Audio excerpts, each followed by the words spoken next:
வணக்கம். நான் doctor Selvakumar Kamalanathan, national institute of technology திருச்சிராப்பள்ளியில் கணினி பயன்பாடுகள் துறையில் உதவி பேராசிரியராக பணிபுரிந்து வருகிறேன். இந்த காணொளி வாயிலாக உங்களை சந்திப்பதில் பெரும் மகிழ்ச்சி அடைகிறேன். கடந்த காணொளியில் நாம் மிக விரிவாக forward reasoning, backward reasoning, matching பற்றிய விளக்கங்களை மிக தெளிவாக பார்த்தோம். அதனைத் தொடர்ந்து இந்த காணொளி வாயிலாக நாம் காண இருப்பது கண்ட்ரோல் நாலேஜ், அதாவது கட்டுப்பாட்டு அறிவு. இதை எவ்வாறு பயன்படுத்தி ஏஐ பேஸ்ட் எந்திரங்களை கட்டுப்படுத்துவது, இந்த கண்ட்ரோல் நாலேஜை பயன்படுத்தி எவ்வாறாக லாஜிக்கல் இன்ஃபரன்ஸை ப்ரொசீட் பண்ணுவது அப்படின்றத பற்றி நம்ம பார்க்க போகிறோம். இதில் control knowledges refers to strategy or rules that guides how logical inference proceeds in logic programming. அதாவது இந்த கண்ட்ரோல் நாலேஜை பயன்படுத்தி எந்த வகையான இன்ஃபரன்ஸ் நம்ம ப்ரொசீட் பண்ணுறது, எய்தர் ஃபார்வர்ட் செயினிங்கை யூஸ் பண்ணணுமா, பேக்வேர்ட் செயினிங்கை யூஸ் பண்ணணுமா அப்படின்றத இந்த கண்ட்ரோல் நாலேஜ் தான் இந்த செயற்கை நுண்ணறிவு இயந்திரத்திற்கு அறிவுறுத்தும். அதோட மட்டுமல்லாமல் இந்த கண்ட்ரோல் நாலேஜ் ஆனது how in what order the rules are applied to finding a solution, அதாவது ஒரு பர்டிகுலர் சொல்யூஷனை கண்டுபிடிக்கிறதுக்கு இது எந்த ஆர்டரில் போகணும், அதோட எவ்வாறு கண்டுபிடிக்கிறது அப்படின்றத பற்றியெல்லாம் இந்த கண்ட்ரோல் நாலேஜ் தான் அந்த மெஷினுக்கு செயற்கை நுண்ணறிவு பொருத்தப்பட்ட அந்த எந்திரத்திற்கு அறிவுறுத்தும். Already we are discussed about declarative knowledge. நம்ம டிக்ளரேட்டிவ் நாலேஜை பற்றி பார்த்துருக்கோம். டிக்ளரேட்டிவ் நாலேஜ்னா வாட் இஸ் ட்ரூ, அதாவது டிஃபைன் ஃபேக்ட்ஸ் அண்ட் ரூல்ஸ். இந்த கண்ட்ரோல் நாலேஜ்னா இது how to find the answer. அதுக்காக தான் இந்த கண்ட்ரோல் நாலேஜை பற்றி நம்ம கட்டுப்பாட்டு அறிவை இங்கே உபயோகப்படுத்த போகிறோம். இது என்ன பண்ணோன்னா இட் கைட்ஸ் எக்ஸிக்யூஷன் ஸ்ட்ராட்டஜி, அது எவ்வாறு அதை செயல்படுத்தணும் அப்படின்றத இது மேனேஜ் பண்ணும். அடுத்து நாம் காண இருப்பது டைப்ஸ் ஆஃப் கண்ட்ரோல் நாலேஜ். இதில் நாம் முதலில் காண இருப்பது சர்ச் ஸ்ட்ராட்டஜிஸ், தேடல் உத்திகள் அப்படின்னு சொல்லுவாங்க. பர்டிகுலராக நம்ம இங்கே எந்த வகையான சர்ச்சிங் டெக்னிக், அதாவது ஃபார்வர்டாக பேக்வர்ட் சர்ச்சிங் டெக்னிக் எஃபெக்டிவாக இருக்கா அப்படின்றத இந்த கண்ட்ரோல் நாலேஜ் முடிவு பண்ணி அதில் எது செலக்ட் பண்ணி எது செலக்ட் ஆகுதோ அதன் மூலமாக ஃபைனல் டிசிஷனை கொண்டு வரும். இந்த சர்ச் நாலேஜில் நம்ம இரண்டு வகையான சர்ச்சிங் டெக்னிக்ஸை, தேடல் டெக்னிக்ஸ் தான். முதல் வகை டெப்த் ஃபர்ஸ்ட் சர்ச், டிஎஃப்எஸ், அது ஆழம் முதல் தேடல். இந்த வகையான தேடலில் என்ன நடக்கும் அப்படின்னா டீப்பாக ஆழமாக டெப்த்தில் அப்படியே போயிட்டே இருக்கும். ஒரு பர்டிகுலர் நோடில் ஆரம்பிச்சதுங்கன்னா அடுத்து கீழே லெவலில் கீழே போயிட்டே இருக்கும். இந்த டெப்த் ஃபர்ஸ்ட் சர்ச், அதாவது ஆழம் முதல் தேடலில் ப்ரோலாக் லாங்குவேஜில் ரெப்ரசன்ட் பண்ணி எக்ஸிக்யூஷன் பண்ணி பார்க்கலாம்.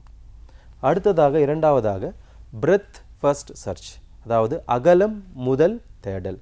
இந்த வகையான தேடல் என்ன பண்ணும், சர்ச் என்ன பண்ணோம்னா இது explores all possible paths at each level.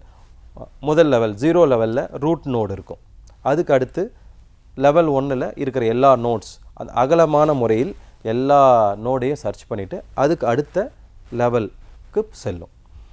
இந்த மாதிரியான பிரெத் ஃபர்ஸ்ட் சர்ச் டெக்னிக் எங்கே யூஸ் ஆகுதுன்னா ஏஐ பிளானிங், ஆட்டோமேட்டட் ரீசனிங்கில் யூஸ் ஆகுது.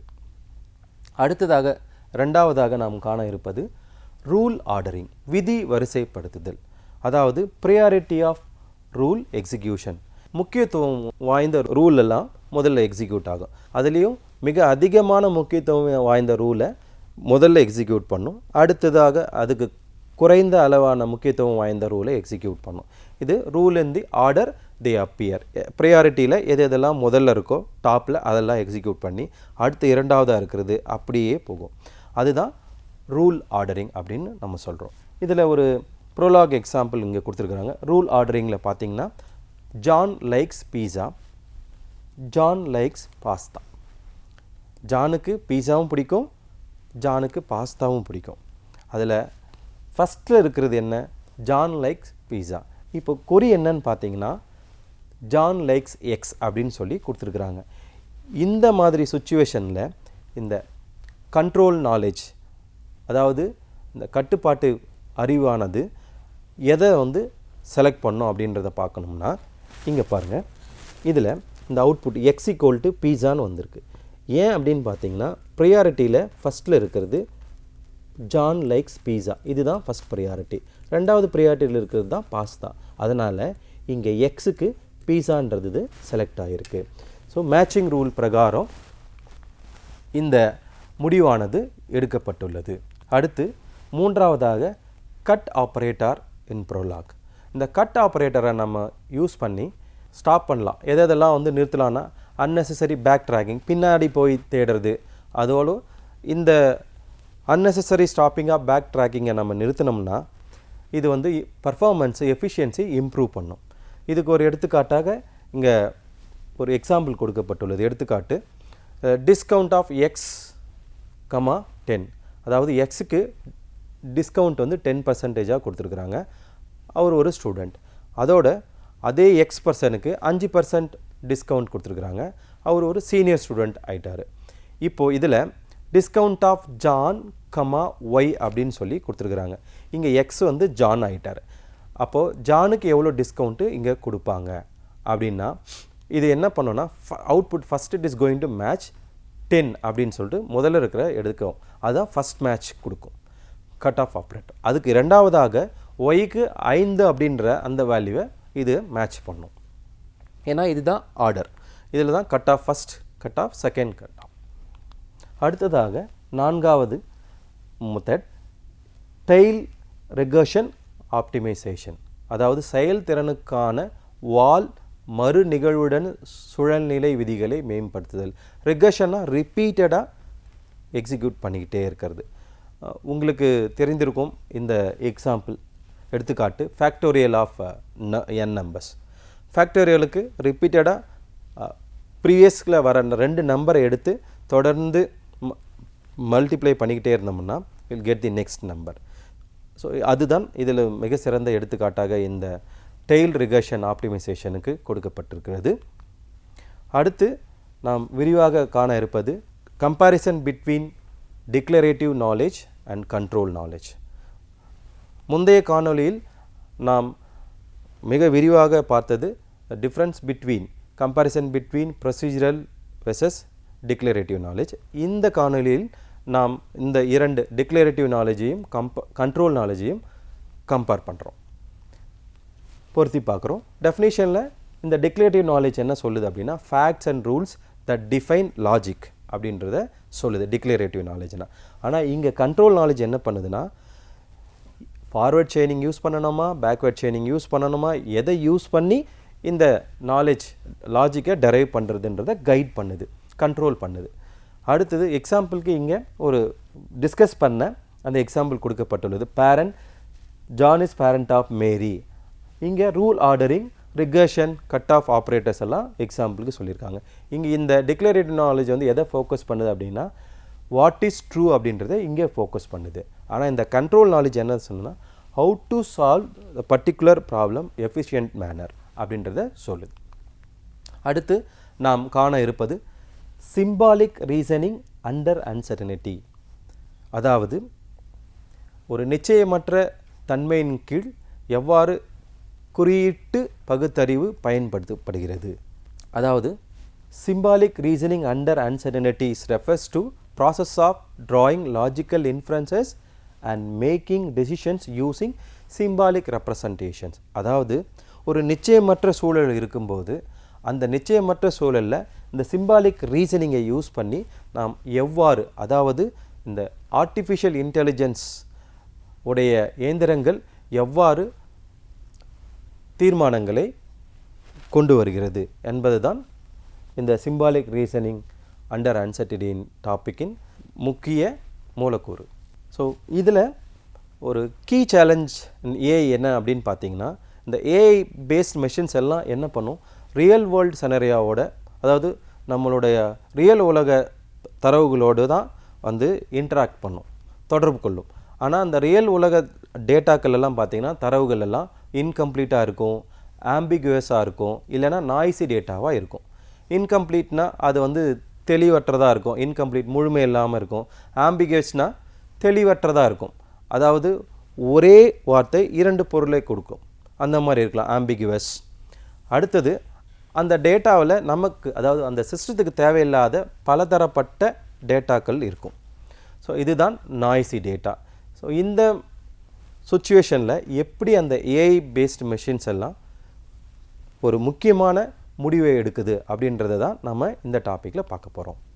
அடுத்து நம்ம பார்க்க இருப்பது key approaches under this symbolic reasoning particularly an uncertainty situation. இதில் நிறைய கீ ஃபேக்டர்ஸ் எல்லாம் இருக்குது. 5 கீ ஃபேக்டர்ஸ் நம்ம பார்க்க போகிறோம். முதல்ல வந்து நம்ம பார்க்க இருப்பது ப்ராபபிலிஸ்டிக் லாஜிக், அதாவது நிகழ்தகவு தர்க்கம். ப்ராபபிலிட்டியை பேஸ் பண்ணி ஒரு லாஜிக்கை கொண்டு வந்து இந்த அன்சர்டனிட்டி சுச்சுவேஷனில் எப்படி ஒரு டெசிஷனை மேக் பண்ணுறது. So it combines classical logic, அதாவது நம்ம முன்னர் டிஸ்கஸ் பண்ண first order logic, proportion logic ரெண்டுத்தையும் கம்பைன் பண்ணி ப்ராபபிலிட்டி தியரியாக கொண்டு வந்துடும். இதுக்கு எக்ஸாம்பிள் எடுத்துக்காட்டு என்னென்னு பார்த்தீங்கன்னா ப்ராபபிலிஸ்டிக் கிராஃபிக்கல் மாடல்ஸ், அதாவது Bayesian belief networks, Markov logic networks, அது எல்லாமே வந்து எடுத்துக்காட்டாக சொல்லலாம். இதில் ப்ராபபிலிஸ்டிக் ப்ரோக்ராமிங் மெத்தடும் நம்ம யூஸ் பண்ணலாம், தட் இஸ் ப்ரோப் லாக் அப்படின்றத மெத்தடை நம்ம யூஸ் பண்ணலாம். அடுத்து இரண்டாவதாக ஃபஸி லாஜிக், அதாவது தெளிவற்ற லாஜிக். ஃபஸி மீன்ஸ் வேக் அப்படின்னு ஆங்கிலத்தில் சொல்கிறோம். அதாவது இந்த ஃபஸி லாஜிக்கில் டெக்னிக்கை யூஸ் பண்ணி நம்ம இந்த அன்சர்டனிட்டி சுச்சுவேஷன்ஸை 0 to 1க்குள்ளே ரேஞ்ச் பண்ணலாம். ஆனால் ட்ரெடிஷ்னலாக என்ன நடக்கும்னா எய்தர் 0 or 1 அப்படின்னு இருந்துச்சு. ஆனால் அதுக்கு பதிலாக இந்த ஃபஸி லாஜிக்கில் சுச்சுவேஷன்ஸை நம்ம 0 to 1க்குள்ளே ரேஞ்ச் பண்ணிடலாம். ஒரு எடுத்துக்காட்டு வேணும்னா நான் உங்களுக்கு சொல்கிறேன்.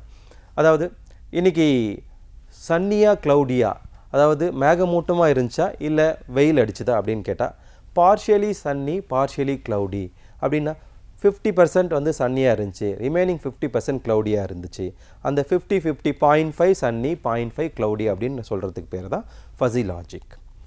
இந்த ஃபஸி லாஜிக் வந்து ரொம்ப வந்து suitable for handling vague or imprecise knowledge. அதாவது நம்மளால் ரொம்ப வந்து ஒரு வேகாக இருக்குது இந்த டேட்டாவை வச்சு ஒரு முடிவுக்கே வர முடியல, அந்த மாதிரி சுச்சுவேஷனில் இந்த ஃபஸி லாஜிக் வந்து ரொம்ப உதவிகரமாக இருக்கும், பர்டிகுலராக மெஷின்ஸ்க்கு. இந்த ஃபஸி லாஜிக் வந்து காமனாக வந்து control systems, export system, natural language processing related AI based மெஷின்ஸில் யூஸ் பண்ணுறாங்க. அடுத்து மூன்றாவதாக இந்த ஜெம்ஸ்டர் ஷெஃபர் தியரி. இந்த தியரி என்னத்தை பற்றி சொல்லுதுன்னா பிலீஃப் ஃபங்க்ஷனை பற்றி சொல்லுது. அதாவது நம்ம ஒரு பர்டிகுலர் பர்சனையோ இல்லை ஒருத்தர் சொல்கிற ஒரு இன்ஃபர்மேஷனையோ எவ்வாறு நம்ம எடுத்துக்கிறோம், டிகிரி ஆஃப் பிலீஃப், நம்ம நம்பகத்தன்மையை பற்றி இந்த தியரம் வந்து பேசுது. So probability theory to allow reasoning with degree of belief. நான் சொல்கிறதுல எத்தனை % வந்து கரெக்டாக இருக்குது, 100% இருக்கா, 90% இருக்கா, அதுதான் அந்த டிகிரி ஆஃப் பிலீஃப். இந்த தியரம் என்னென்ன பண்ணுன்னா it combines evidence from different sources to upgrade degree of belief. நீங்கள் நான் சொல்கிறது எவ்வளோ % கரெக்ட் அப்படின்னு எப்படி கொண்டு வருவீங்க அந்த பர்சன்டேஜை அப்படின்னா, டெக்ஸ்ட் புக், நான் எந்தெந்த டெக்ஸ்ட் புக் ரெஃபர் பண்ணி இந்த மெட்டீரியலெல்லாம் நான் வந்து ப்ரிப்பேர் பண்ணணும், அந்த டெக்ஸ்ட் புக்கெலாம் போய் பார்த்து அதில் இருக்கிற சென்டென்சஸ் நான் எவ்வளோ கரெக்டாக இதில் போட்டிருக்கேன், எவ்வளோ வந்து இதில் கவர் பண்ண முடிஞ்சிருவதோ அதை போட்டிருக்கேன்னா, 80% போட்டிருக்கேன்னா, 70% போட்டிருக்கேன்னா, இல்லை 50% போட்டுட்டு மற்ற 50% நான் வேறு இடத்துலேருந்து எடுத்தேன்னா அப்படின்றத நீங்கள் கம்பேர் பண்ணி டிஃப்ரெண்ட் சோர்ஸஸ்லேருந்து பார்த்து இந்த கண்டென்ட்டோட டிகிரி ஆஃப் பிலீஃபை நீங்கள் கண்டுபிடிக்கிறீங்க. அதே போல் இந்த ஏஐ செயற்கை நுண்ணறிவு பொருத்தப்பட்ட எந்திரங்களும் டிஃப்ரெண்ட் சோர்ஸஸ்லேருந்து இன்ஃபர்மேஷனை எடுத்து இந்த டிகிரி ஆஃப் பிலீஃபை அப்டேட் பண்ணிக்கும். அடுத்து நான்காவதாக நான் மோனோடோனிக் லாஜிக், அதாவது ஒற்றை தன்மையற்ற தர்க்கம். இந்த நான் மோனோடோனிக் லாஜிக் என்ன பண்ணோம் அப்படின்னா, it allows for reasoning where conclusions can be retracted in light of new evidence. அதாவது ஒரு புதிய கன்க்ளூஷனை ஒரு புது எவிடன்ஸ்லேருந்து எடுக்கிறதுக்கு ட்ரை பண்ணும். அதுதான் இந்த நான் மோனோடோனிக் லாஜிக். இதுக்கு எக்ஸாம்பிள்ஸ் எல்லாம் பார்த்தீங்கன்னா எடுத்துக்காட்டு default logic, auto epistemic logic, even கடைசியாக வந்து ஆன்சர் செட் ப்ரோக்ராமிங் அப்படின்னு ஒரு டெக்னிக்கில் இதை யூஸ் பண்ணுறாங்க. கடைசியாக 5வது மெத்தட் ஹைப்ரிட் சிஸ்டம். இப்போ நம்ம முன்னாடி பார்த்த அந்த 4 மெத்தடையும் மற்றொரு டெக்னிக்கோடு கம்பைன் பண்ணுவாங்க. அது என்னன்னு பார்த்தீங்கன்னா நியூரோ சிம்பாலிக் ஏஐ. அதாவது deep learning model, neural networks, நரம்பியல் நெட்வொர்க்கோட இந்த கான்செப்ட்ஸ் எல்லாம் கம்பைன் பண்ணி ஒரு டெசிஷனை கொண்டு வர்றது. அதுக்கு பேர் தான் நியூரோ சிம்பாலிக் ஏஐ. இதற்கு பேர் ஹைப்ரிட் சிஸ்டம், அதாவது கலப்பின அமைப்பு. எக்ஸாம்பிளுக்கு டீப் ப்ரோப்லாக் அப்படின்ற ஒரு நியூரல் நெட்வொர்க் வச்சு நாம் இந்த மெத்தடை வந்து அப்ளை பண்ணி அன்சர்டைன் சுச்சுவேஷனில் டெசிஷன் மேக்கிங்கை கொண்டு வர முடியும். இதெல்லாம் ஒன்று ஒன்றா பார்ப்போம். ப்ராபபிலிஸ்டிக் லாஜிக் அப்படின்னா, இந்த ப்ராபபிலிஸ்ட் லாஜிக் வந்து inferring diseases based on symptoms using ProbLog. அதாவது இந்த ப்ராபபிலிஸ்டிக் லாஜிக்கை நம்ம வந்து எங்கே யூஸ் பண்ணுறோன்னா மெடிக்கல் டொமைனில் யூஸ் பண்ணி அறிகுறிக்கு பேஸ் பண்ணி நோய்களை கண்டறியும். முன்னாடி பார்த்திங்கன்னா ஒரு பர்சனுக்கு காய்ச்சலோ ஃபீவரோ இல்லை இருமலோ இருந்துச்சுன்னா அவங்களுக்கு ஃப்ளூ அப்படின்னு நம்ம கண்டுபிடிச்சோம். அதே மாதிரி எவ்வளோ பர்சன்டேஜ் அவங்களுக்கு அந்த டிசீஸ் வந்திருக்கு, 80% இருக்கா, 90% இருக்கா, இல்லை 50% தான் இருக்கா, இல்லை ஸ்டார்டிங் ஸ்டேஜில் இருக்கா அப்படின்றத இந்த ப்ராபபிலிஸ்டிக் லாஜிக் மூலமாக கண்டுபிடிச்சிக்கலாம். அடுத்து ஃபஸி லாஜிக் வந்து handling uncertain symptoms severity using scikit fuzzy அப்படின்ற ஒரு லாஜிக்கை வச்சு பண்ணுறாங்க. எப்படின்னா அன்சர்டனிட்டி, அதாவது காஃப் இருக்குது, கோல்டு இருக்குது, த்ராட் இன்ஃபெக்ஷன் இருக்குது, அதோட ஸ்மெல்லும் தெரியல அப்படின்னா இது வந்து நிமோனியாவாக இருக்கலாம், இல்லை கோவிடாகவும் இருக்கலாம். அதனால் ஒரு வேகம் இருக்குது, எதை கண்டுபிடிக்கிறதுன்னு தெரியல. ஸோ இந்த மாதிரி சுச்சுவேஷனில் இந்த ஃபஸி லாஜிக், இந்த ஸ்கைகிட் ஃபஸின்றதை யூஸ் பண்ணி தெளிவாக என்ன வகையான நோய் அது அப்படின்றத கண்டுபிடிக்கும். அடுத்து 3வதாக நாம் பார்த்தது டெம்ஸ்டர் ஷெஃபர் தியரி. அதாவது இந்த தியரியை யூஸ் பண்ணி come up with evidence of that diagnosis, அதாவது நோய் அறிதலுக்கான பல நிச்சயமற்ற ஆதாரங்களை கனெக்ட் பண்ணுறது. ஒரு சில இதில் பார்த்திங்கன்னா ரிப்போர்ட்டில் ஒரு சில இதில் தெளிவான இன்ஃபர்மேஷன் இருக்காது. அந்த தெளிவான அந்த மாதிரி இன்ஃபர்மேஷன்ஸ் எல்லாம் நாம் எடுத்து ஒன்றா கனெக்ட் பண்ணி அதிலிருந்து ஒரு கன்க்ளூஷனை டெரைவ் பண்ணுறதுக்கு இந்த டெம்ஸ்டர் ஷெஃபர் தியரத்தை யூஸ் பண்ணுறோம். அடுத்து நான் மோனோடோனிக் லாஜிக், நான் ஆல்ரெடி சொன்னேன், ஆன்சர் செட் ப்ரோக்ராமிங் டெக்னிக்கை அது யூஸ் பண்ணி இதில் வந்து டெரைவ் பண்ணுது, ஃபைனல் கன்க்ளூஷன் எல்லாம் டெரைவ் பண்ணுது. கடைசியாக ஹைப்ரிட் நியூரோ சிம்பாலிக் ஏஐ வந்து நியூரல் நெட்வொர்க்கோட கம்பைன் பண்ணி இந்த ரிசல்ட் கன்க்ளூஷன் டெரைவ் பண்ணுறதெல்லாம் நம்ம கொண்டு வர முடியும். இதோட அப்ளிகேஷன்ஸ் பற்றி பார்க்கலாம். முதல்ல ஒரு அப்ளிகேஷன் என்னென்னா மெடிக்கல் டயக்னாசிஸ். இதுதான் மெயினாக எல்லா டெக்னிக்கும் வந்து ஃபோக்கஸ் பண்ணுது. Using probabilistic logic to infer diseases from symptoms with uncertainty. நான் முன்கூட்டியே சொன்னேன், காய்ச்சல், இருமல், தொண்டை வலி மற்றும் நம்மளால் சுவை அறியா தன்மை மற்றும் இந்த ஸ்மெல்லை கண்டுபிடிக்க முடியலைன்னா அது நிமோனியாவாக இருக்கலாம் அல்லது கோவிடாக இருக்கலாம். ஸோ இந்த மாதிரி சுச்சுவேஷனில் எப்படி இந்த மெக்கானிசம் கரெக்டாக அந்த நோயை கண்டுபிடிக்குது, அதுக்கு இந்த ப்ராபபிலிஸ்டிக் லாஜிக்கை யூஸ் பண்ணுறாங்க. அதோட இந்த அட்டானமஸ் சிஸ்டம்ஸ், இப்போ recently most of the car companies, எல்லா கார் கம்பெனிஸும் என்ன பண்ணுறாங்க, செல்ஃப் டிரைவிங், டிரைவர்லெஸ் கார்ஸ் எல்லாம் இன்ட்ரடியூஸ் பண்ணிட்டாங்க, இன்க்ளூடிங் பென்ஸ் எல்லாருமே. அந்த மாதிரி செல்ஃப் டிரைவிங் கார்ஸ், இந்த மாதிரி டிரைவர்லெஸ் கார்ஸ் எல்லாம் dealing and road side information டேட்டாவை, அதாவது பெடஸ்டேரியன் கிராசிங், சிக்னல், ஸ்பீடு, முன்னாடி போகிற வண்டியோட ஸ்பீடு எல்லாத்தையும் அது கணிக்கணும். அது எல்லாத்தையும் கணித்து இந்த இன்ஃபர்மேஷன்ஸ் எல்லாமே ஒரு இடத்துல மாறிக்கிட்டே இருக்கும். ஒரு சிக்னலில் சாப்ரான் இருக்கலாம், ஒரு சிக்னலில் பச்சை க்ரீன் லைட் இருக்கலாம், ஒரு சிக்னலில் ரெட்டாக இருக்கலாம், இல்லை ஒரு சிக்னலில் அந்த லைட் எதுவுமே ஃபெயிலியராக போயிருக்கலாம். அந்த மாதிரி சுச்சுவேஷன்ஸ் வரும்போது இந்த செல்ஃப் டிரைவிங் கார்ஸ் எல்லாம் எப்படி அதுவாகவே சுயமாகவே முடிவு எடுக்கிறது, அதற்கு இந்த ப்ராபபிலிஸ்டிக் நாலேஜ் எல்லாமே வந்து உறுதுணையாக இருக்குது. அடுத்து AI planning and robotics, handling incomplete knowledge in planning under uncertainty. இப்போது நம்ம இஸ்ரோ வந்து சந்திராயன் 3ல் வந்து சாஃப்ட் லேண்டிங் பண்ணாங்க அந்த ரோவரை. அதுக்கு அவங்களுக்கு ரியலான லொக்கேஷன்ஸ் எல்லாம் எதுவுமே அந்த டேட்டாவெல்லாம் அவங்க கிட்ட இல்லை. அவங்களோட சிமுலேஷன் பேஸ்டு டேட்டாவை யூஸ் பண்ணி அந்த ரோவருக்கு ட்ரைனிங் கொடுத்து அதை அங்கே சாஃப்ட் லேண்டிங் பண்ணி சக்ஸஸ்ஃபுல்லாக அந்த ரோவரை யூஸ் பண்ணி ரிசர்ச் பண்ணாங்க. அதுக்கு இந்த மாதிரி டெக்னிக்ஸ் தான் நம்ம யூஸ் பண்ணியிருக்கோம். அதாவது நமக்கு அந்த டேட்டாவை பற்றி முழுமையாக தெரியாது, அந்த லொக்கேஷன் எப்படி இருக்குன்னு தெரியாது. அதனோட பாதி, அதாவது வந்து ஒரு அரைக்குறையான நிச்சயமற்ற நிலையில் நம்ம எவ்வாறு திட்டமிடுறது, அப்படி பிளான் பண்ணுறது அப்படின்றது தான் இந்த மெயின் ஆஸ்பெக்ட். அது வந்து பர்டிகுலராக இதுக்கு சிறந்த எடுத்துக்காட்டு ரோபோட்டிக்ஸ். அடுத்ததாக கடைசியாக நேச்சுரல் லாங்குவேஜ் ப்ராசஸிங், அதாவது நம் தாய்மொழியை பற்றிய அறிதல் இந்த இயந்திரங்களுக்கு கொடுப்பது. Parsing ambiguous sentences in AI language models. அதாவது I am going to bank அப்படின்னு நம்ம சொன்னோம்னா நம்ம எந்த பேங்க்குக்கு போகிறோம் அப்படின்றது அந்த மிஷினுக்கு தெரியாது. ரிவர் பேங்க்குக்கு போகிறோமா, பிளட் பேங்க்குக்கு போகிறோமா, மணி பேங்க்குக்கு போகிறோமா அப்படின்றது அதுக்கு தெரியாது. இதுக்கு பேர் தான் ஆம்பிகுவஸ். ஸோ இந்த மாதிரி சுச்சுவேஷன்ஸில் எப்படி இந்த மெஷின்ஸ் எல்லாம் திறமையாக இந்த அன்ஆம்பிகஸ் டேட்டாவை வந்து கையாண்டு ஒரு வெற்றிகரமான முடிவுகளை எடுக்குது அப்படின்னா இந்த மாதிரி டெக்னிக்ஸ் எல்லாம் தான் பயன்படுத்தி தான் இந்த முடிவுகளை எடுக்குது.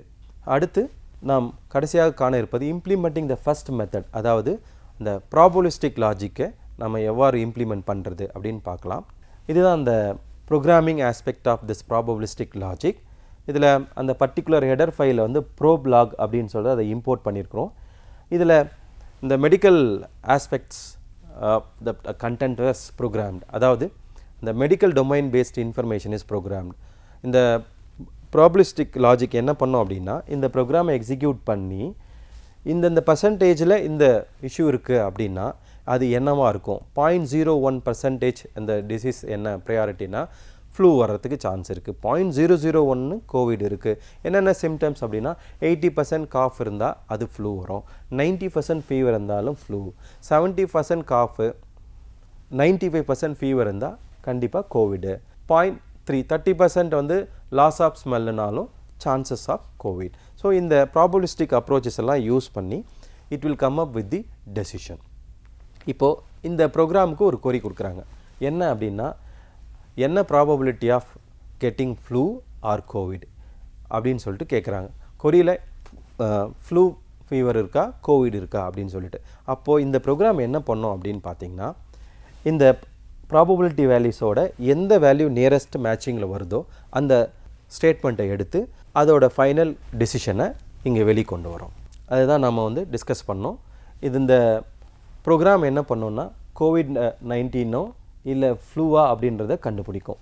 பெஸ்ட் அப்போ அந்த ப்ரையாரிட்டி வந்து அசைன்டு ப்ரையாரிட்டி ப்ராபபிலிட்டிஸை கொண்டு வந்து மேப் பண்ணி அதுக்கு எது வந்து நியரஸ்டான மேட்சிங் இருக்குதோ அந்த பர்டிகுலர் டிசிஷனை இங்கே டிஸ்பிளே பண்ணோம்.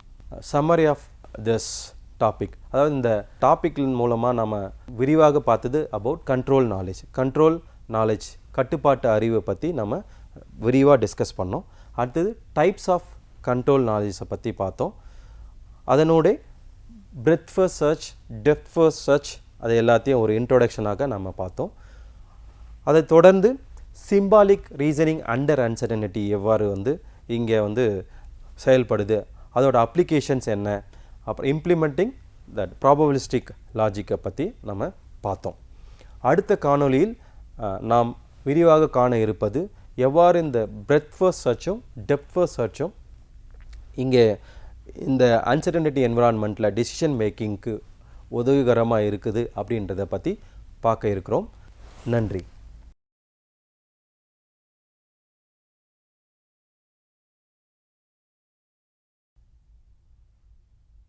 வணக்கம். நான் டாக்டர் செல்வகுமார் கமலநாதன், NIT திருச்சிராப்பள்ளியில் கம்ப்யூட்டர் அப்ளிகேஷன்ஸ் துறையில் உதவி பேராசிரியராக பணிபுரிகிறேன். இந்த காணொலியின் வாயிலாக உங்களை சந்திப்பதில் மிகவும் மகிழ்ச்சி அடைகிறேன். சென்ற காணொலியின் வாயிலாக நாம் எபிஸ்டமிக் நாலேஜ், அது போன்ற நான் மோனோட்டோனிக் ரீசனிங் பேஸ்ட் லாஜிக்ஸை பற்றி விரிவாக பார்த்தோம். அது எவ்வாறு ஒரு மேம்பட்ட சிக்கல்களை தீர்க்கும் ஒரு ஏஜெண்ட்டை உருவாக்குவதற்கு பயன்படுத்தப்படுகிறது என்பதை பற்றியும் பார்த்தோம். அதன் தொடர்ச்சியாக நாம் காண இருப்பது implementation of depth first search and breadth first search. அதாவது ஆழம் முதல் தேடல் மற்றும் அகலம் முதல் தேடலை எவ்வாறு செயல்படுத்துவது, அதேபோல் எவ்வாறு இந்த depth first search breadth first search இந்த நாலேஜ் ரெப்ரசன்டேஷன் துறையில் தீர்மானங்களை அனுமானிக்க உதவி புரிகிறது என்பதை பார்ப்போம். முதலில் டெப்த் ஃபர்ஸ்ட் சர்ச் DFS, ஆழம் முதல் தேடல். இந்த டெக்னிக்கில் என்ன பண்ணோம் அப்படின்னா, ஏஜெண்ட் ஆழமாக டீப்பாக விரிவாக்கப்படாத முனையை விரிவாக்கும். அப்படின்னா எக்ஸ்பேண்ட் டீப்பஸ்ட் அன்எக்ஸ்பேண்டட் நோட். அதாவது ஆழ வாயிலாக எந்தெந்த நோடெல்லாம் வந்து எக்ஸ்பேண்ட் ஆகாமல், அதாவது நம்ம விசிட் பண்ணாமல் செக் பண்ணாமல் இருக்கோம், அதெல்லாம் ஆழத்தின் வாயிலாக நான் விசிட் பண்ணிவிட்டு கடைசியாக நம்ம சொல்யூஷனை கண்டுபிடிக்கிறது. இதுக்கு ஒரு டேட்டா ஸ்ட்ரக்சர் யூஸ் பண்ணியிருப்பாங்க.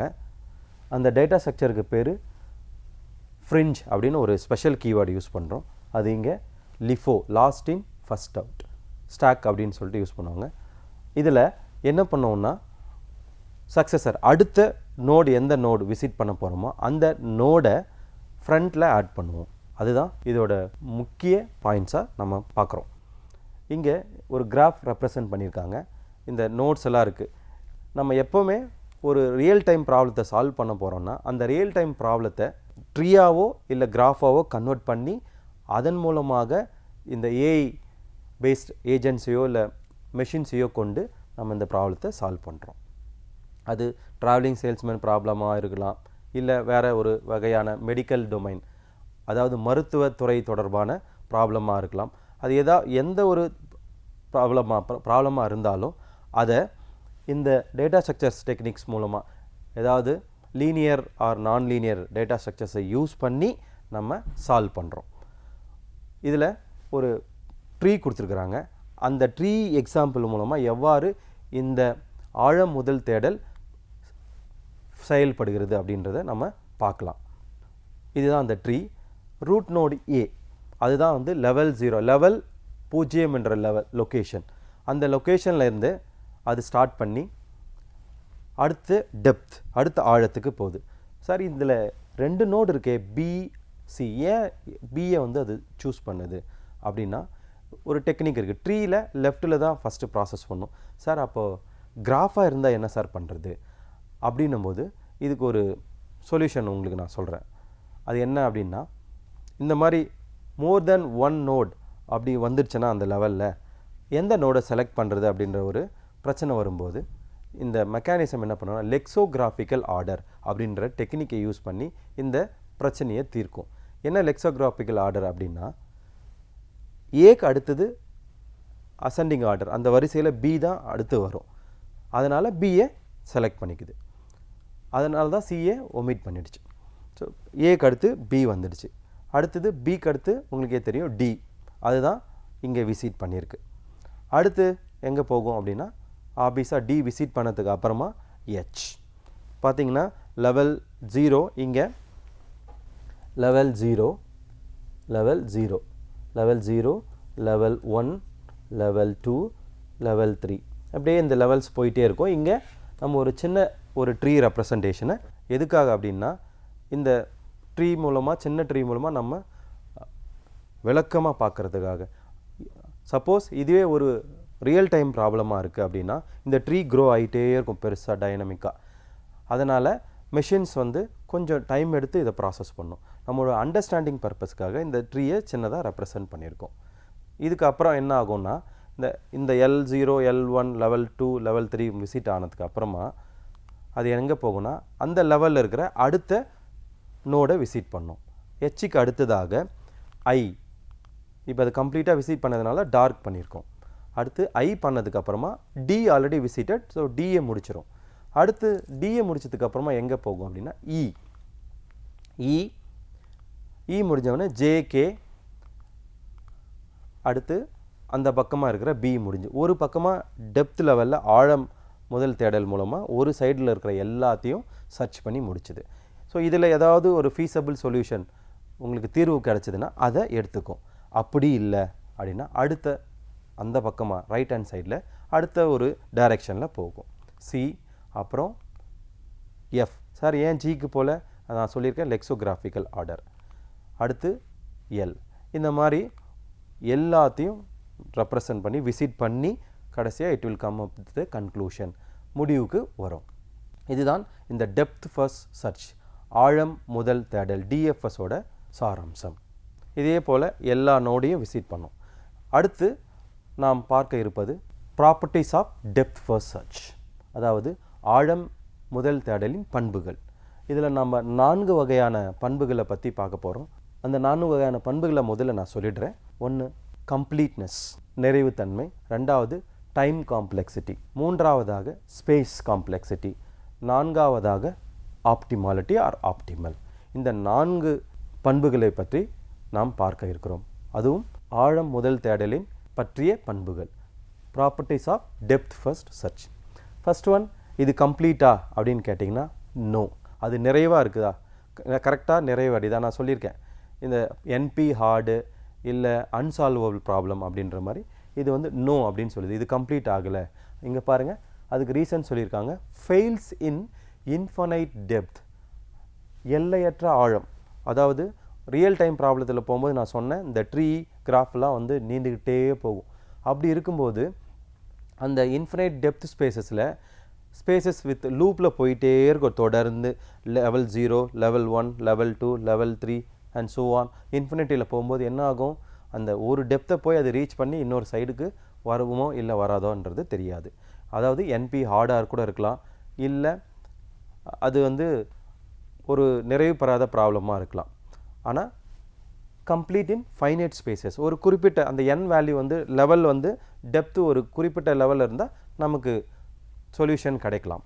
ஆனால் மோஸ்ட் ஆஃப் த கேசஸ், அது மெஜாரிட்டி பார்த்திங்கன்னா அது இன்ஃபனைட், அதாவது வந்து ஸ்பேஸ் அப்படியே இன்ஃபனைட்டில் டெப்த்தில் போச்சுன்னா இதுக்கு நிறைவு இல்லை, கம்ப்ளீட்னா இல்லை அப்படின்னு சொல்கிறோம்.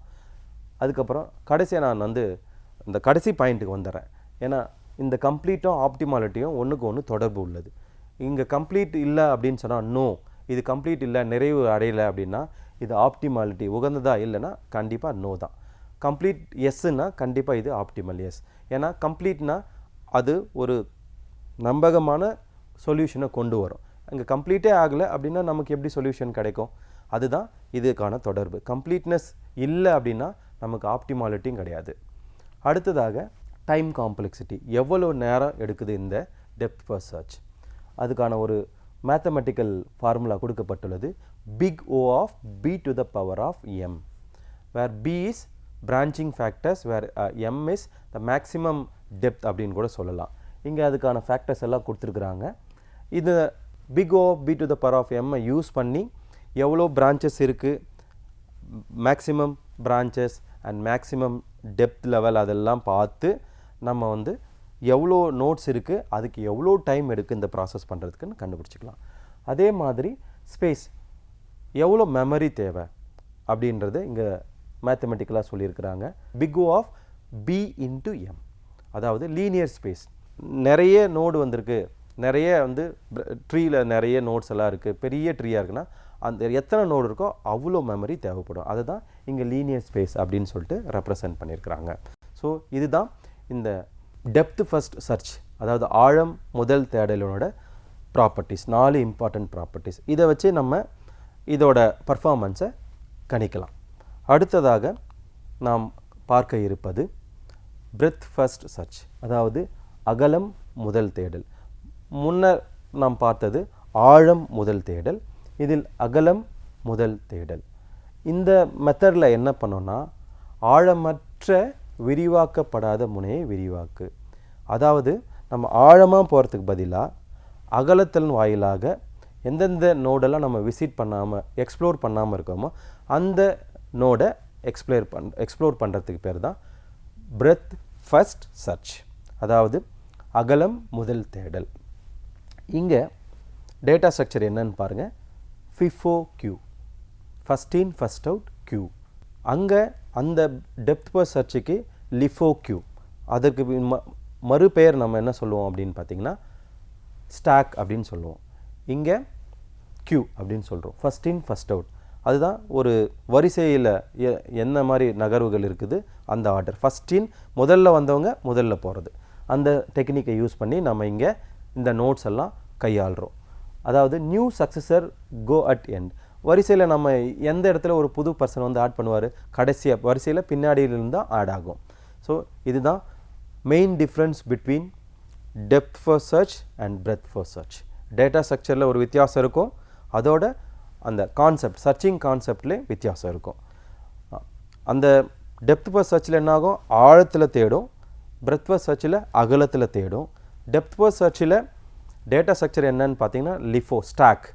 இந்த பிரெத் ஃபர்ஸ்ட் சர்ச்சில் கியூ யூஸ் பண்ணுறோம். இதெல்லாம் தான் இந்த இரண்டு சர்ச்சுகளுக்கான தேடல்களுக்கான மெயின் முக்கியமான வித்தியாசங்கள். நம்ம இந்த எக்ஸாம்பிளுக்கு போயிடலாம். எடுத்துக்காட்டுக்கு இந்த கிராஃப் மூலமாக எப்படி இந்த பிரெத் ஃபர்ஸ்ட் சர்ச் நடக்குது அப்படின்றத பற்றி பார்க்கலாம். முதலாவதாக ரூட் நோடை ப்ராசஸ் பண்ணுது, சர்ச் பண்ணுது ஏ. அதுக்கு அடுத்து பிசி இருக்குது. இதில் அடுத்து பி தான் வரும், ஏன்னா லெக்ஸோகிராஃபிக்கல் ஆர்டர்ன்றதை நான் சொல்லியிருக்கேன். சார் ஏன் சிக்கு போகல, பிக்கு தான் போகும். பியை விசிட் பண்ண உடனே நம்ம டெப்த் ஃபர்ஸ்ட் சர்ச்சில் என்ன பார்த்தோம், டிக்கு போகணும். ஆனால் இங்கே டிக்கு போகாமல் அதே லெவலில் இருக்கிற சியை விசிட் பண்ணுது. அதனால தான் இந்த வகையான தேடலுக்கு சர்ச் டெக்னிக்கு பேர் பிரெத் ஃபர்ஸ்ட் சர்ச். அந்தந்த லெவலில் இருக்கிற எல்லா நோடையும் விசிட் பண்ணிட்டு தான் அடுத்த லெவலுக்கு போகும். இப்போ இங்கே பாருங்கள், அடுத்ததாக டிக்கு போயிருக்கு. சரிங்களா? இங்கே இதில் லெவல் 0, இது லெவல் 1, இது லெவல் 2. சரிங்களா? இந்த லெவல் 1ல் ஒரு நோடு இருந்துச்சு, அதை விசிட் பண்ணிடுச்சு. லெவல் 2ல் 2 நோடு அதை விசிட் பண்ணிடுச்சு. அதுக்கப்புறம் தான் இங்கே அடுத்த லெவலுக்கு வந்திருக்கு. சார் இப்போ இங்கேயே இன்னொரு நோடு இருக்குது அப்படின்னாலும் கண்டிப்பாக இந்த நோடையும் அதை விசிட் பண்ணிட்டு தான் போகும். சரிங்களா? ஸோ இந்த மாதிரி ஒவ்வொரு லெவலில் இருக்கிற நோட்ஸ் எல்லா நோடையும் விசிட் பண்ணிட்டு தான் அடுத்த லெவலுக்கு போகும். இதுதான் இந்த டெப்த் ஃபர்ஸ்ட் சர்ச்சோட சாராம்சம். இப்போ அடுத்தது டி விசிட் பண்ணிட்டதுக்கு அப்புறமா இக்கு போகும். இக்கு அப்புறமா எஃப், ஜி, இது போல் எல்லா நோட்ஸையும் அந்த லெவலில் இருக்கிறது எல்லாத்தையும் விசிட் பண்ணி அது முழுமை அடைஞ்ச பிறகு ஒரு முடிவை கொண்டு வரோம், டெசிஷனை. இதற்கான ப்ராப்பர்ட்டிஸை பற்றி நம்ம பார்க்கலாம். டெப்த் ஃபர்ஸ்ட் சர்ச்சில் பார்த்த அதே 4 ப்ராப்பர்ட்டிஸ் தான், ஆனால் இங்கே கொஞ்சம் மாறி இருக்குது பாருங்கள். கம்ப்ளீட்னஸ், டைம், ஸ்பேஸ், ஆப்டிமாலிட்டி, அந்த 4 தான். ஆனாலும் இங்கு ஒரு வித்தியாசமான ஒரு ஆன்சர்ஸ் இருக்குது. கம்ப்ளீட்டாக நிறைவாக இருக்கா? எஸ். இந்த பிரெத் ஃபர்ஸ்ட் சர்ச்சில் கம்ப்ளீட்னஸ் இருக்குது. If B is finite, B means branching factors. அந்த பிரான்ச்சிங் ஃபேக்டர்ஸ் வந்து ஃபைனைட்டாக இருந்தால் கண்டிப்பாக இது கம்ப்ளீட்டாக இருக்கும். அடுத்து டைம். டைம் ஃபேக்டர் இங்கே எங்கே ரெப்ரசன்ட் பண்ணியிருக்காங்க பாருங்கள். Big O of B to the power of D plus 1, depth plus 1 அப்படின்னு சொல்லிட்டு ரெப்ரசன்ட் பண்ணுறோம். அதே சேம் ஃபேக்டர் தான் இங்கே ஸ்பேஸ்க்கும். Keep every node in memory, இதில் தான் இந்த வித்தியாசங்கள் இருக்குது. கடைசியாக பாருங்கள், ஆப்டிமாலிட்டி, ஆப்டிமல் உகந்ததா? எஸ். நான் ஏற்கனவே சொல்லியிருக்கிறேன், இந்த அல்காரிதம் கம்ப்ளீட் அப்படின்னா எஸ்னா கண்டிப்பாக உங்களுக்கு ஆப்டிமாலிட்டி வந்துடும். இது நிறைவடைஞ்சதுன்னா கண்டிப்பாக ஒரு ஆப்டிமல் சொல்யூஷன். சார் என்ன ஆப்டிமல் சொல்யூஷன்னா, ஒரு ப்ராப்ளத்துக்கு நிறைய சொல்யூஷன்ஸ் இருக்குது, அதில் எது பெஸ்ட்? பெஸ்ட்டு சார் எப்படி சார் கண்டுபிடிக்கிறது? அந்த ப்ராப்ளம் வந்து it will take less time, less space, அதோட குயிக்காக கொண்டு வரதுக்கான மெத்தட். இப்போது எடுத்துக்காட்டாக எக்ஸ்சேஞ்சிங் த நம்பர். ஒரு ஏபின்ற ஒரு வேரியபிளில் 2 நம்பர் வச்சுக்கிட்டு எப்படி வந்து ஏல இருக்கிற வேல்யூவை பிக்கும், பியில் இருக்கிற வேல்யூவை ஏக்கும் ஸ்வாப்பிங் ஆஃப் நம்பர்ஸ், அந்த ப்ரோக்ராமெல்லாம் நீங்கள் பண்ணியிருப்பீங்க. அதுக்கு நிறைய டெக்னிக் இருக்குது. Using temporary variable, without using temporary variable, அந்த மாதிரி ஒரு ப்ராப்ளத்துக்கு மல்டிபிள் சொல்யூஷன்ஸ் இருக்குது. அதில் எது பெஸ்ட், அதை எப்படி சார் கண்டுபிடிக்கிறோம்? டைம், இந்த 4 ஃபேக்டர்ஸை வச்சு அதை நம்ம எது பெஸ்ட்டு, எந்த ப்ராப்ளம் வந்து குயிக்காக கிடைக்குது, எது எஃபிஷியண்ட்டாக இருக்குது, எது ஆப்டிமல் அப்படின்றது, அது வந்து கொஞ்சமாக டைம் எடுத்துக்கிறது, அதோட அந்த சொல்யூஷனை கொண்டு வரத்துக்கு நம்ம கம்மியாக ஸ்பெண்ட் பண்ணுறது, இதெல்லாம் தாங்க ஒரு ஆப்டிமல் சொல்யூஷனை கண்டுபிடிக்கிறதுக்கான ஃபேக்ட். அதோடு இங்கே ஒரு பெரிய பிரச்சனை இருக்குது. என்ன அப்படின்னு பார்த்தீங்கன்னா ஸ்பேஸ். அதுதான் ப்ராப்ளம். ஏன்னா இப்போ நம்மளோட ட்ரீ வந்து பெருசாக பெருசாக பெருசாக எல்லா நோடையும் வந்து மெமரியில், உங்களுக்கு தெரியும் கம்ப்யூட்டரில் 2 வகையான மெமரி இருக்குது. ஒன்று ப்ரைமரி மெமரி, இன்னொன்று செகண்டரி மெமரி. கம்ப்யூட்டர் எப்போவுமே ப்ரைமரி மெமரி அதாவது ரேமை தான் ஆக்சஸ் பண்ணும். அதில் தான் எல்லா எக்ஸிக்யூஷனுக்கான டேட்டாவே வச்சுருக்கோம். அதனால் ரேம் சைஸ் எவ்வளவோ அதுக்கேற்ற மாதிரி தான் அந்த டேட்டா நோடு எல்லாத்தையும் சேவ் பண்ணும். அது கொஞ்சமாக இருக்கும்போது கொஞ்சமான கண்டென்ட்டை தான் அதில் சேவ் பண்ணும். அதனால் இந்த பிரெத் ஃபர்ஸ்ட் சர்ச் கம்ப்ளீட் ஆப்டிமலாக இருந்தாலும் இதில் ஒரு பிரச்சனை என்னென்னா ஸ்பேஸ் மெமரி தான் ஒரு பிரச்சனையாக இருக்கும். சம்மரி ஆஃப் திஸ் டாபிக் இதோட சுருக்கம் என்ன அப்படின்னு பார்த்தீங்கன்னா, implementation of depth first search breadth first search பற்றி பார்த்தோம். எவ்வாறு நம் ஆழம் முதல் மற்றும் அகலம் முதல் வகையான தேடல்களை இம்ப்ளிமெண்ட் பண்ணுறது. சார் இதில் நம்ம சர்ச்சு தான் பண்ணோம் சார், இது நீங்கள் எவ்வாறு இந்த டெக்னிக்ஸ் எல்லாம் இந்த நாலேஜ் ரெப்ரசன்டேஷன் மூலமாக டிசிஷன் மேக்கிங் தீர்வு கொண்டு வரத்துக்கு உதவி பண்ணுறதை பற்றி சொல்லவே இல்லையே சார். அதாவது இந்த சர்ச்சிங் டெக்னிக்கை யூஸ் பண்ணி கேபியில் எவ்வளோ ஃபேக்ட்ஸ் இருக்குது, அந்த ஃபேக்ட்ஸ் எல்லாம் சர்ச் பண்ணி எந்த ஃபேக்ட் என்ன கன்க்ளூஷன் தீர்மானங்கள் எல்லாம் அது வந்திருக்கு, அதை நம்ம ஃபேக்ட்ஸ் இப்போ புதுசாக வர டேட்டாவோட மேப் பண்ணி சர்ச் பண்ணி ஒரு சொல்யூஷனை கொண்டு வரோம். எல்லா நேரமும் புது சொல்யூஷன் வராது, இருக்கிறதெல்லாம் இந்த மாதிரி சர்ச்சிங் டெக்னிக் யூஸ் பண்ணி நம்மளோட கேபியில் ஸ்டோர் ஆகிருக்கிறத ரிட்ரீவ் பண்ணி கொண்டு வரத்துக்கு இந்த சர்ச்சிங் டெக்னிக்ஸ் எல்லாம் ரொம்ப ரொம்ப முக்கியமாக தேவைப்படுது. அதுவும் இந்த depth first search breadth first search எல்லாமே பிளைண்ட் சர்ச் அன்இன்ஃபார்ம்டு சர்ச் கேட்டகரியில் வருது. இன்னொன்று சார் வேறு ஏதாவது வகையான சர்ச்சஸ் இருக்கா? ஆமாம், இன்ஃபார்ம்டு சர்ச் இருக்குது, அடுத்து அட்வர்சரியல் சர்ச்சஸ் இருக்குது. நமக்கு என்ன மாதிரியான முடிவுகள் வேணுமோ அதற்கு ஏற்றாற் போல் இந்த சர்ச்சிங் டெக்னிக்கை நம்ம மாற்றி முக்கியமான முடிவுகளையோ இல்லை நமக்கு தேவையான ரிசல்ட்டையோ சர்ச் பண்ணி எடுத்துக்கலாம். இதுதான் இந்த தலைப்பிற்கான சாராம்சம். சரிங்களா? மேலும் இதை பற்றி விளக்கமாக நீங்கள் அறிந்து கொள்ள வேண்டுமெனில் நீங்கள் இந்த டெக்ஸ்ட் புக்கை ரெஃபர் பண்ணுங்கள். ஸ்டார்ட்ஸ் ரசூல்ஸ் மற்றும் பீட்டர் நார்விக் ஓட ஆர்டிஃபிஷியல் இன்டெலிஜென்ஸ் மாடர்ன் அப்ரோச், இது அந்த டெக்ஸ்ட் புக்கோட தலைப்பு. நீங்கள் இந்த தலைப்பில் இருக்கிற டெக்ஸ்ட் புக்கை ரெஃபர் பண்ணி அதுவும் இந்த பர்டிகுலராக சர்ச் டாப்பிக்கில் போனீங்கன்னா உங்களுக்கு விரிவாக கொடுத்துருப்பாங்க. நன்றி.